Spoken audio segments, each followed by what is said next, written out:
For, I think, yes, ito yung best. Isa din sa best, syempre, yung pamasahe. Bawat pelikula naman po na ginagawa ko, binibigay ko po yung best ko. At sa bawat movie din na ginagawa ko, pag tinatanong niyo ako, syempre, sasabihin ko ayun yung best ko, kung ano yung pinaka-recent. Kaya marami pa po kayong aabangan na ibibigay ko po talaga yung best ko. Mas madaling magubad o mas madaling umiyak kapag-eksena kayo ni Mas madali pong umiyak kayo kung nga pong umiyak ngayon eh. Gusto niyo bang umiyak ako?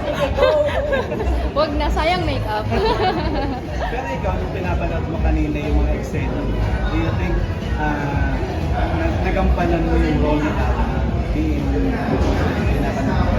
Oo naman po. At saka, I think, pag given a chance na i-remake pa or ulitin, or part 2, ganon, mas maibibigay ko pa ng maayos. Kasi parang habang pinapanood ko yung mga eksena ko kanina, parang ginajudge ko yung sarili ko, nininitpick ko.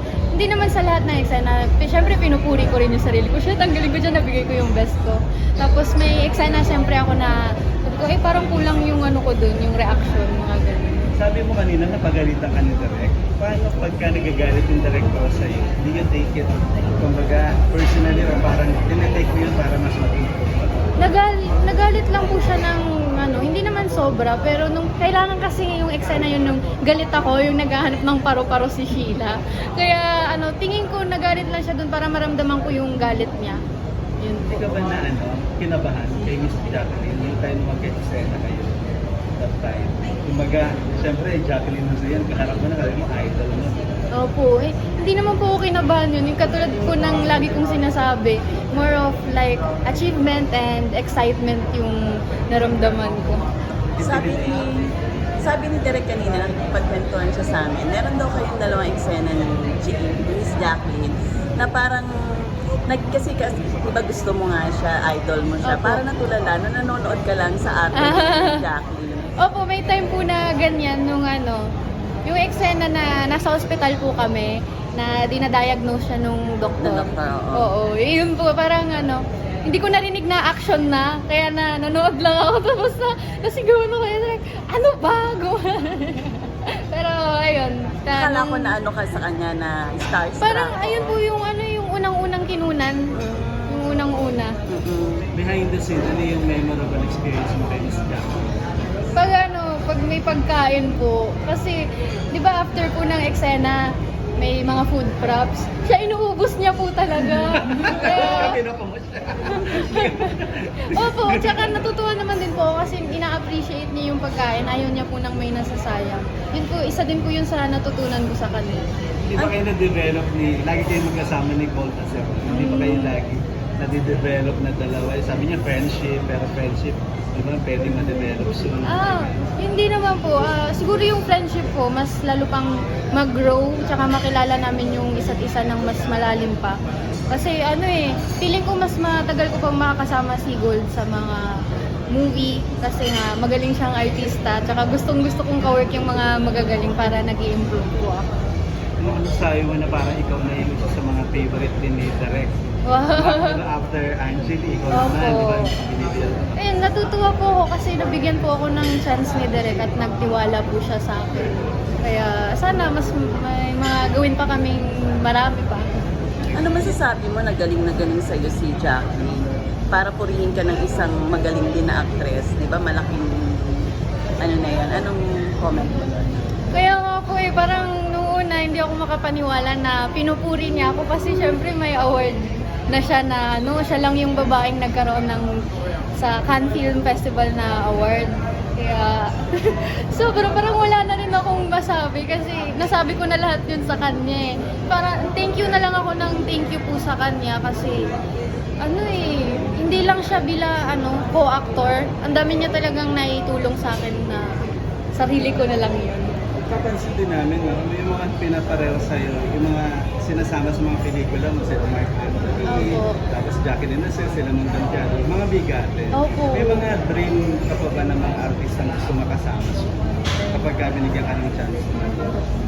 Opo, yung nanonood po kasi ako ng mga teleserye dati nung bata pa ako.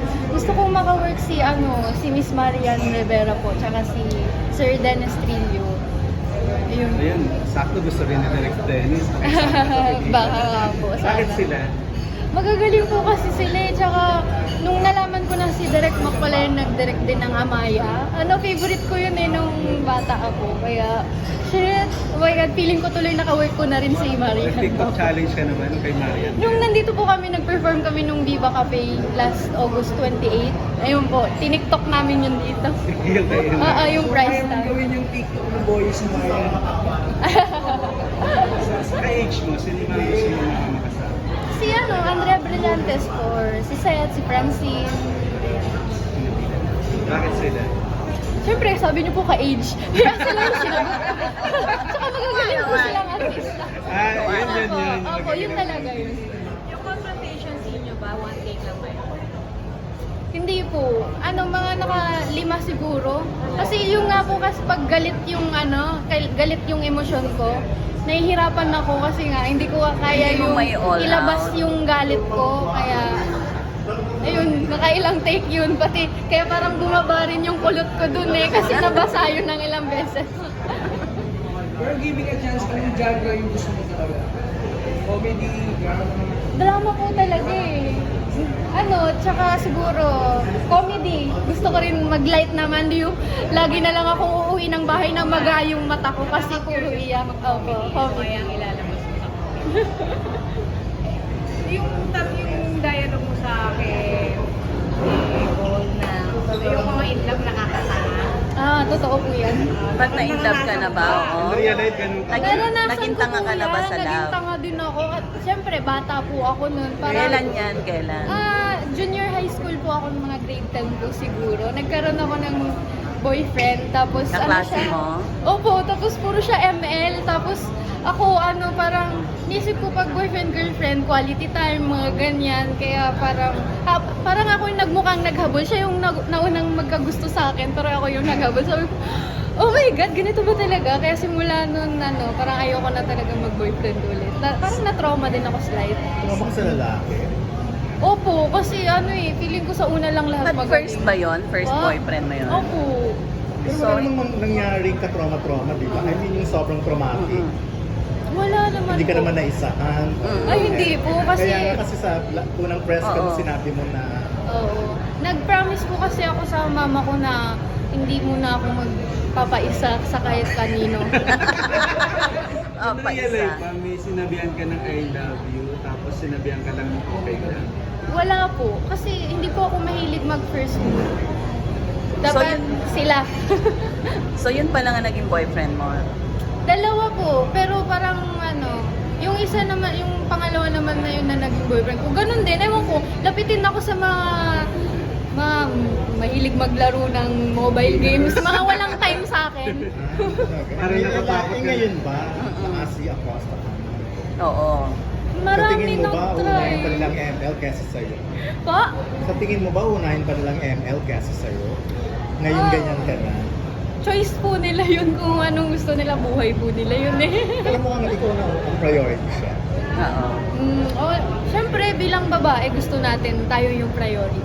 Pero kasi sa main kasi siyempre, sikat ka na marami. Oo. Marami nang gustong kumisa eh. Totoo yan. So, So marami.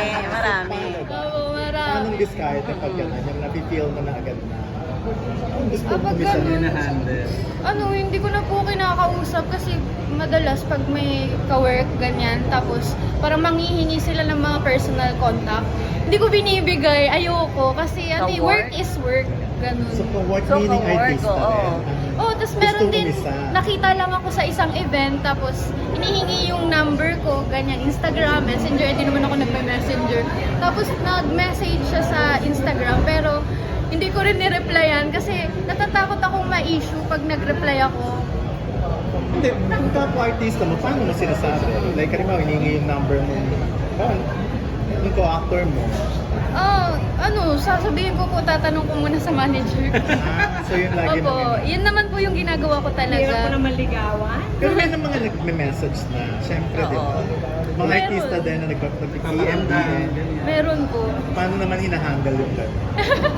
Hindi Ayun, kasi papranking kita. Pag ganyan kasi, Oo. akala nila madaling makuha. ay totoo po yan, nakala nila. Kaya, paano So, discard oo. pag gano'n? ayun nga po, hindi ko binibig as Sa much DM. as much as possible. Hindi ako magre-reply or magpapakita ng motibo na kayang-kaya nila ako. Taas na ulo. So, alam mo kagad na may ibang balak sa'yo, kaya gano'n. Hindi po, assuming lang ako madalas. Inaano ko na lang parang advance mag-isip para hindi na rin dumating sa ganung point. Mas marami So, pang kanino? supers na maraming supers after nung makita sa mga pelikula ng videos. Mas dumadami yung mga Dumami naman sa yung mga Oo, video. liga. na actually hindi po ako natutuwa sa mga ganun eh. Parang naiinis ako kasi Ba't naman? bakit ganun yung tingin nila sa akin na kayang-kaya nila ako. Hindi Hindi naman naman porket baka na... malay mo, gusto ka lang talagang Hindi, ligawan, nahangaan no? ka.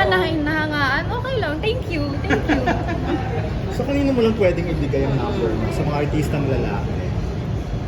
Katulad ni Gold, pero hindi naman niya ako chinat. Tsaka hindi ko rin siya chinachat. Kasi syempre takot nga akong ma-issue eh. Nag-uusap lang kami niyan pag nandito, pag magkakasama. Ay, hindi Hindi, ka like halimbawa kila Alden Richards, mga ganon. Wow! Daniel Padilla. Si Seth, dalawa, hindi Hindi, yung number mo. kahit sino pa yan, hindi ko yung Ang talaga. Oo. Ay. Number lang naman, pwede na rin. Biglang bawi.